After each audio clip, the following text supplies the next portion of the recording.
Jason, as it is each and every week, the Lee Summit Town Hall podcast is brought to the good people by Budget Blinds of Lee Summit. Budget Blinds! Hey, did you know Signature Series automated shades provide a safer environment for children and pets? Did you know it? I did know that. And I will say, it's like all hail our robot shade nanny overlords. Ooh. They're here to take care the robots of have our had children an and upgrade. pets. They are here to take care of our children and pets, as well as make for maximum use for heating and cooling energy efficiency, so you can minimize the amount of time you need to run those systems, which lowers your energy bill, and it's a nice little hug for the planet while we're at it. So if you are ready to make some upgrades in your home, go see our friends at Budget Blinds of Lee Summit. Tell them Jason and Nick sent you. All hail.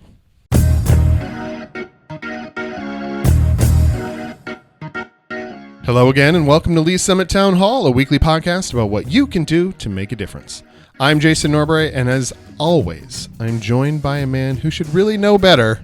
But I don't. It's Nick Parker, I the don't. publisher of Link to Lee Summit. You should. I'm not even sure what you're talking about, but I know. You're a man of a certain age. I don't know better. You should know better. Yeah. And evidence is clear that neither of us do. There we go. Link to Lee Summit is the source for all the news you need about this very fine city, and our unofficial sponsor today, relatedly, is Wisdom.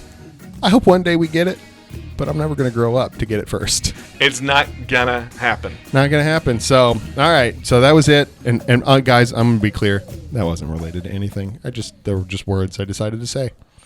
Hey, speaking of lessons and maybe learning lessons, or maybe that I haven't, I'm going to make a little public service announcement that for the first time on Link to Lee Summit and on this podcast, Jason, our listeners might be hearing some messages from candidates. Oh, how dare you let politics come into this very political podcast? I have never made space available for political advertising before. However, I've been asked every year to do it, and so I thought, we'll give it a try. We'll see. Here's the thing: none of those advertisements will be endorsements from me. They will just be messages from the candidates. They're not going to be endorsements for me either. Really, as I see them, they're just an effort to get me more tacos. Wow, that's always really... I mean, if you were to write down a goal of this show... More tacos. More tacos. More tacos. So that was it. So you will be hearing some spots. Neither Nick or I will be doing reads on them. They'll be in and out potentially between here and the election. But they do not count as endorsements unless... I say it is, at which point it is, but it probably won't be. Then I have to tell you to leave the show, and that's just a lot of effort. I don't like confrontation and all that kind of stuff. Hey, I want to start off today's show. I want to talk about some candidates, but not candidates that people get to elect. I want to talk a little bit about the 4 candidates, the finalists for the open superintendent of schools position in Lee Summit. Jason, a couple weeks ago, the 4 finalists were announced, and during this week... It's speed dating.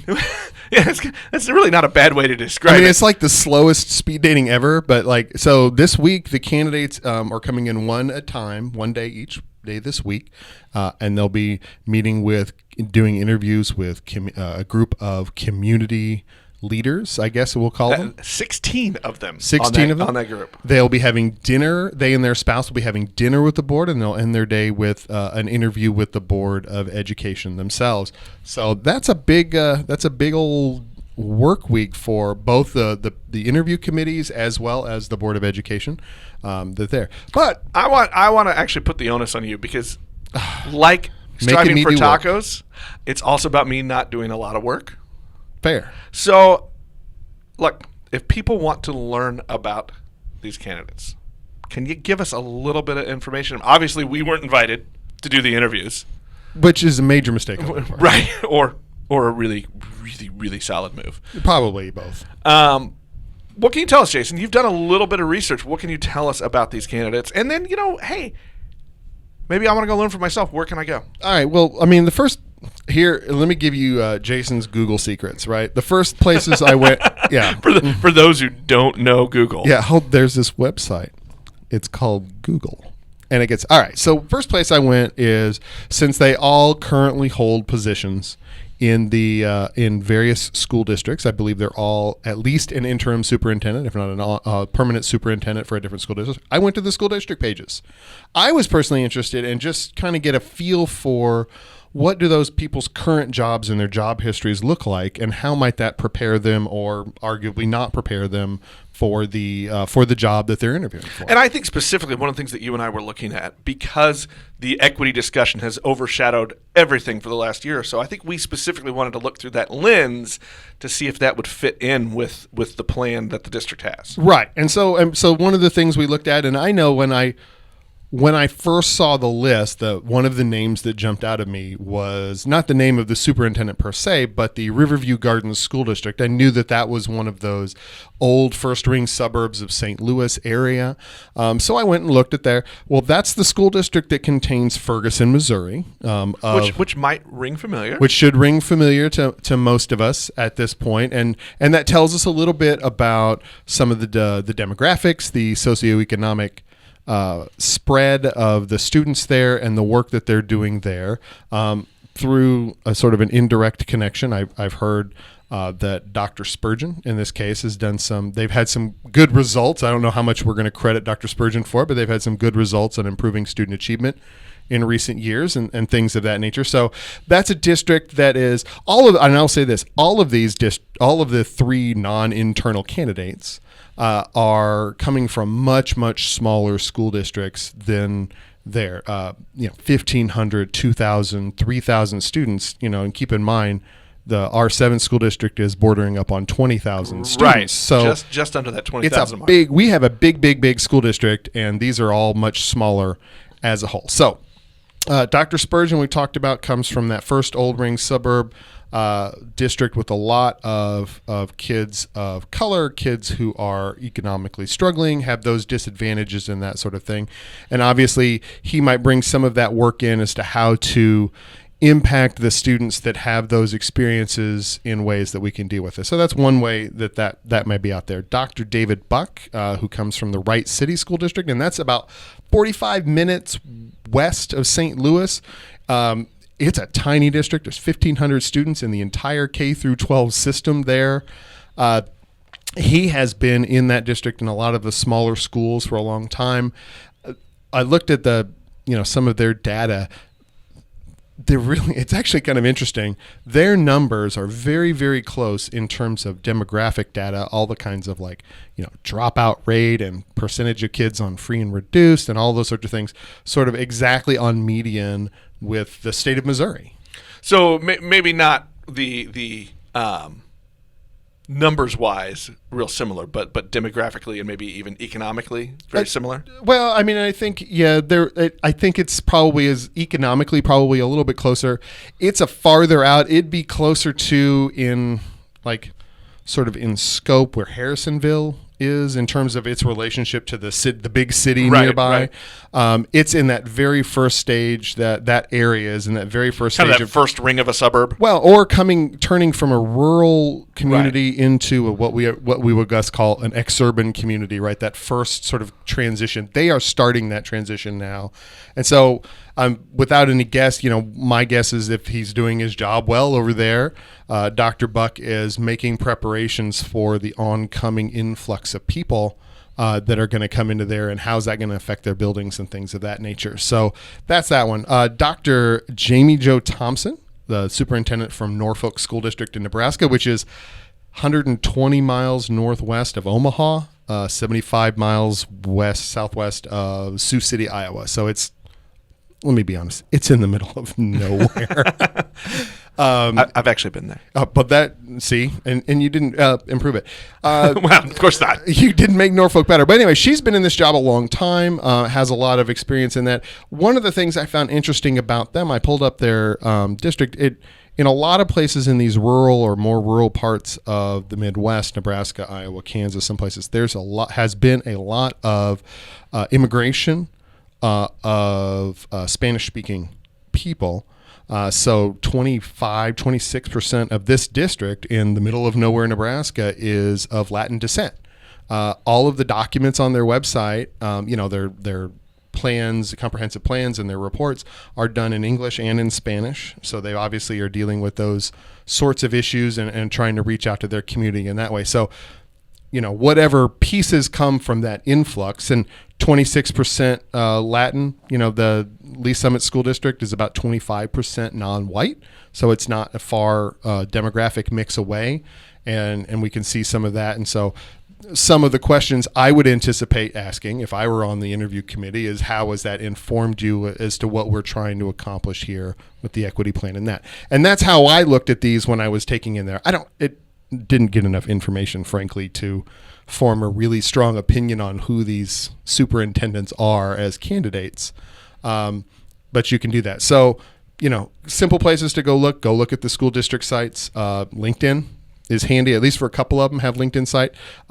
We have neglected to mention Dr. Emily Miller, who is the interim superintendent. She's the one I could actually find the least information on as a whole. She doesn't have a LinkedIn site, for instance, or at least that I could find. I would never say that my Google foo is so strong to be, undefeatable, but I think in many ways the work she's done especially over the last several months, is the easiest for our local populace to analyze and take a look at, because she's done it right in front of us on YouTube, that we can go look at those meetings and talk about what she's done and what she hasn't done. Well, and I would say, I think the thing is here is learn what you can, and then if you have questions, if there are specific things on your mind, shoot a note to your school board representative during this week while they're doing the interviews, and see if they can answer those questions for you. And we are all going to look forward to what the announcement will be. They said they're going to try to do that at the end of this month, and the district has made a point to be more transparent throughout this entire process. So I'm sure we will hear what some of those questions were and why they chose who they did when they make that announcement. I think, I would be surprised if we didn't hear a little bit more about that. But they're also going to, once again, within any kind of a job search, there's going to be a limit to the things you're going to say about the candidates, especially the candidates who did not get the job as we go. So we may find out more about what it was about whichever of these four candidates they choose to hire, or they can agreed to hire, more so than we're going to hear about why they didn't choose any of the others. Well, that kind of wraps up a good little talk, Jason, about who the future superintendent might be. I'm afraid we have to talk a little bit now about the former superintendent. Has absolutely nothing to do with the school district this time around, but Dr. Dennis Carpenter is in the news again, Jason. He has filed a lawsuit that was filed on December 18th, a lawsuit against Rick McDowell and the Lee Summit Economic Development Council. Specifically, the suit alleges that the LSEDC interfered with a job opportunity that he had, where he was under contract to be a keynote speaker at an equity and diversity event at Unity Village. Correct. So essentially what the suit says, you gave the basic factual piece, is that it's against the rules or against the law, or considered in legal terms a tort.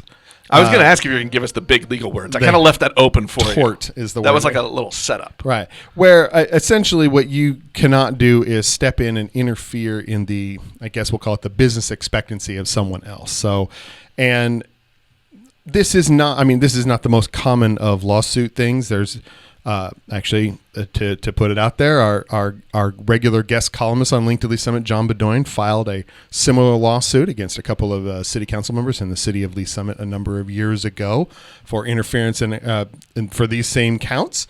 So it's not something we see on a regular basis, but it is something that comes about there.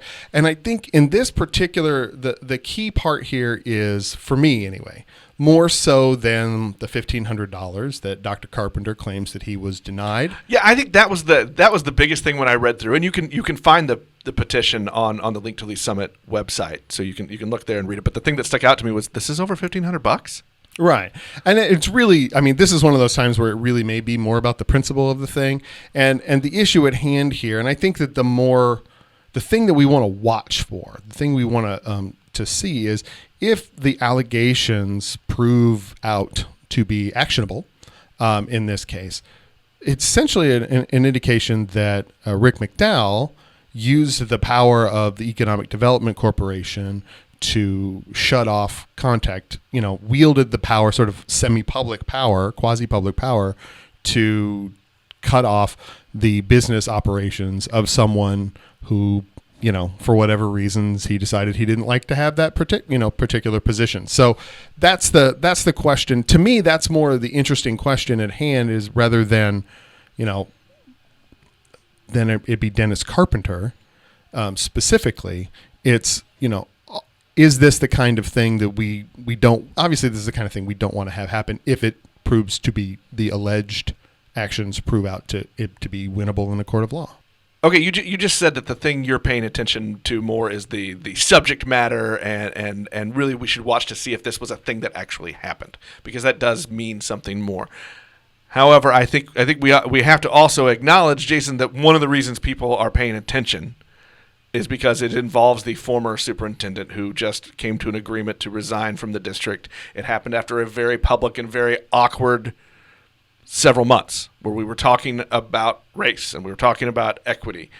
So we're going to pay attention to it because of who it is too. Don't we have to acknowledge that? Well, I think yes. I mean, absolutely we have to do. And I think that the subject matter at hand, if we're going to talk about diversity, equity, and inclusion, which was the subject matter of the conversation, it is the subject matter of Dr. Carpenter's consulting business that and the speech that he had been asked to give. Right, and the speech that he had been asked to give is that subject matter is, are we then editorializing or pushing pressure on, we can only hear about this message from certain people and in certain spaces and in certain ways, and that's a question that would be out there.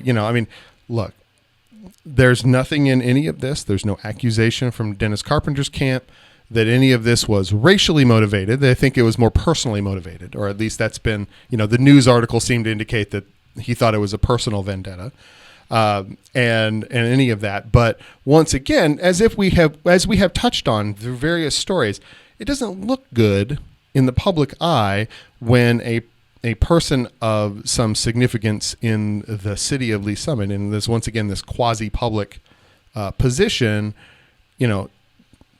targets a black man to not be able to speak on the subject matter just on its own without any other facts in hand. That doesn't look great. Just as if when the last person of color left the district's administration, and those sorts of things, even if they are completely without actual bias, they end up looking very bad given the context that we have lived through for the last couple of years. And so that's another piece in that sort of thing. So because Dennis Carpenter comes with a certain amount of baggage. I mean, the people at Unity Village the Unity folks didn't pick him out of a hat. That he was a person they wanted to have speak, and if these allegations prove to be correct, this is a person that other people very much did not want to have speak.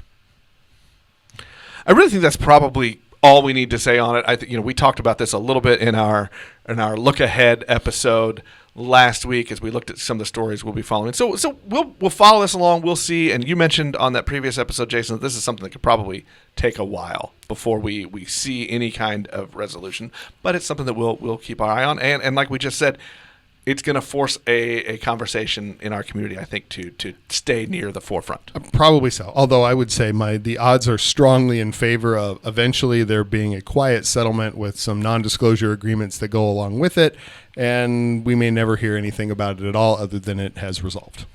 There we go. Okay, Jason, break out the music. It's time. It's time for the council turn. And actually, it's going to be a little weird because your crazy schedule is forcing us to record a little bit early today before the council meeting actually starts on Tuesday night. But there's a couple things we wanted to bring up. One, the council will be reviewing an ordinance to put a new tax, a use tax, on the ballot for April 2020. And your favorite thing, this is what gets you excited, we're going to talk a little bit about an incentive policy. There we go. Let's start with the use tax. I think this gets a little confusing for some people, but essentially, and correct me if I'm wrong here, essentially this is a tax for internet shopping. That's basically the gist of the matter. Is over the last... Someone at City Hall really wants to correct me now and fill in all the details. Right, which, if you want to hear all the details, you can watch council or go back and review it by the time you're listening to this. Essentially, the city has all jurisdictions have lost a lot of revenue over the last 15 years or so due to the shift of sales from our more traditional in-person brick and mortar stores to internet sales. And we're not collecting taxes on many of those sales. A few years ago, there was kind of a uniform thing where the states came in and they imposed some taxes on those. So like if you go and you order something from Amazon today and you have it delivered here to Missouri, you're going to pay a 4% or something like that sales tax from the state. Essentially what we're adding here, the council is putting on the ballot an opportunity for us to get those taxable sales from internet sales as well. There's an exemption in it, so if you're a very small seller or buyer of internet stuff under $2,000 a year, you don't have to deal with it. But if you are an internet retailer, you're going to be paying some local use taxes to go along with that.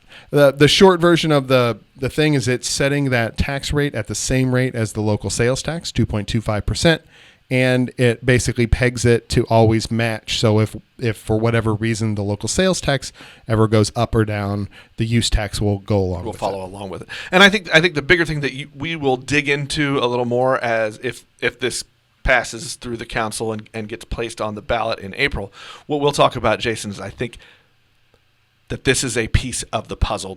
They've talked about this at City Hall before, that this is a piece of trying to bridge a budget gap. So we'll dig into that a little more and to the things that people should be consider as it goes toward the ballot time. Absolutely. And to be clear, this would go on the April ballot. I know this last week it wasn't clear from our podcast whether that would go on the April ballot or on a different ballot. But this one, it very clear in the ordinance. If it's passed and it gets submitted, it's going to go on that April 7th ballot for you to vote on. So check linktoleesummit.com. After that, we will have the story posted of how that went through and what the vote was from the council. Okay, the last thing, Jason, I want to talk about. Let's get to the policy stuff. We talked in our episodes looking ahead to 2020. One of the things we talked about was candidates for city council and maybe understanding of policy incentives and how that worked with economic growth in the city. So here we go. Here is a new policy, a new incentive policy that's going to be added to the Economic Development Plan. Right. And so essentially, the Land Clearance for Redevelopment Act, Land Clearance for Redevelopment Authority is essentially a piece of state law that allows municipalities to declare an area or areas in their city blighted, which is a statutorily defined term, and then that allows them to give tax incentives, abatements specifically, to allow to limit the essentially increase in appraised value on that to ease the burden on a landowner to redevelop that piece of land without having to take the full brunt of the taxes. That's been used several times in Lee's Summit. Just a couple of bigger examples are the Stanley's Aspen Room building was built using LCRA money. The bridge space redevelopment, where we stand right now, had LCRA money in there as well. So this is something. Downtown is one. Some of the 291 corridor there, I think maybe one or two other spots in the city that have that. But that's out there. There wasn't, however, I think the city crafted their economic development incentive policy, and there wasn't really a very fully fledged or fleshed out piece of that for the LCRA. All we're doing is this policy was created. It's going to be adopted and then inserted into the broader the economic development incentive policy, and will be, I think, a good tool for the LCRA board as well as the city council to review when these incentives come in, asking for LCRA as one of their incentive pieces. Well, we'll talk a little bit more about that and some of the other economic development incentive pieces as we dig into getting ready for the election and talking to the candidates and how they may see the future growth of our city. So we'll dig into those as we go. That's going to wrap up our episode for this week. We will talk to everybody on Friday.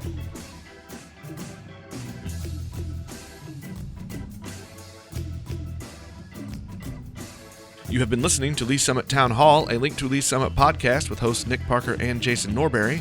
A proud member of the Fredcast Network, you can subscribe to this podcast on most of your favorite podcast apps and catch us every Monday, Wednesday, and Friday for all the news, analysis, and conversations on the Lee Summit community. Connect with us on Facebook at Link2Lee Summit or on Twitter at LS Town Hall.